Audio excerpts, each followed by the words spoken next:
Mandi e benvenuti a un vino in un minuto di storia di vino di Friuli Venezia Giulia. Leggerezza, profondità e una finezza straordinaria. Il Pino Bianco, questo è dell'azienda Curtin, un 2018. Il Pino Bianco è davvero come un temporale estivo.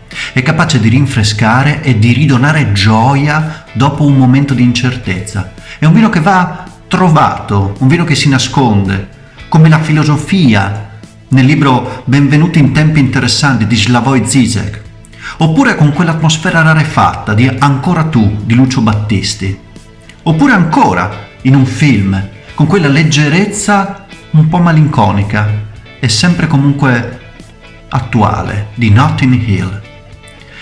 Questo vino è classificato 8.68 e il Pino Bianco è il più straordinario esempio di eleganza che il mondo contadino riesce a portare a galla.